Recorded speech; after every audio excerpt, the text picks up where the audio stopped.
I always thought our relationship was perfect, or at least close to it. Ethan and I had been together for 3 years, engaged for 6 months, and we were in the middle of planning our wedding. He was sweet, attentive, and never gave me a reason to doubt him. Until last night. It started off normal. We had dinner, watched a few episodes of our favorite show, and went to bed. I fell asleep with his arm around me, feeling safe and loved. But then, around 3 a.m., I woke up to him mumbling in his sleep. I turned over to check on him, and that's when I heard it. Clear as day, he said, Sophie, I love you." My stomach dropped. Sophie was his ex, the one before me, the one who broke his heart. I lay there frozen, waiting to see if he'd say anything else, and he did. "I miss you, Sophie."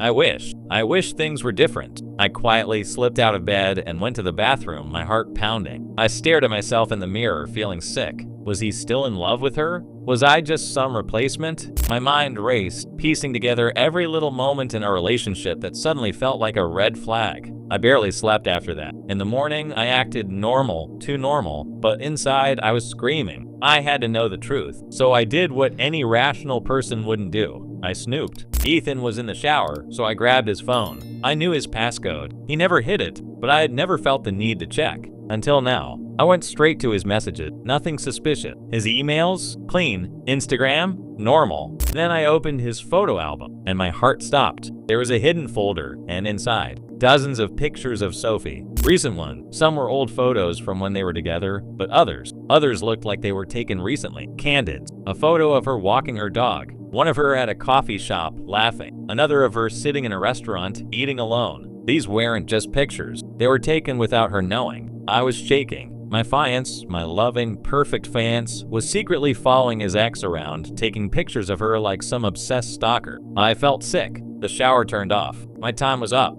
I locked his phone, put it back, and forced myself to act normal. But my mind was racing. I needed to know more. That night, I told him I had dinner plans with my friend, but instead, I followed him. He left our apartment around 7 p.m. Instead of heading to the gym like he told me, he drove across town. I kept a safe distance, adrenaline pumping through my veins. He parked near a cafe and just sat there, watching. And then I saw her, Sophie. She was inside, sipping coffee, completely unaware that my fence was outside, staring at her through the window. I was so disgusted, I almost confronted him right then and there. But I needed more. I needed proof. So I pulled out my phone and started recording. He sat there for over an hour, just watching her. At one point, he pulled out his phone, lifted it slightly. He was taking more pictures. I knew then that this wasn't just about some lingering feelings for an ex. This was something much, much darker. I drove home, my mind in chaos. How long had this been going on? Had he been doing this since the beginning? And the biggest question of all, what else was he capable of?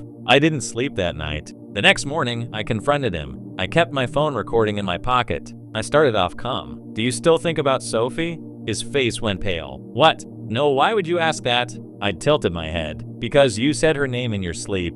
He swallowed hard, but forced a chuckle. "Babe, you're being ridiculous. That doesn't mean anything." I crossed my arms. "And what about the pictures?" His entire body stiffened. "What pictures?" I unlocked my phone and played the video. His eyes widened as he watched himself sitting outside Sophie's cafe, phone in hand, snapping pictures. I've never seen someone go from pale to red so fast. His face twisted in a way I'd never seen before, like a mask had dropped. "You followed me?" he snapped. "You stalked your ex," I shot back. "For how long, Ethan?" How long have you been doing that?" He ran a hand through his hair, breathing hard. "It's not what you think." "Then explain." He looked at me, and for the first time, I saw it. Something unhinged. "I never got over her," admitted. "But it's not like I want her back. I need to make sure she's okay.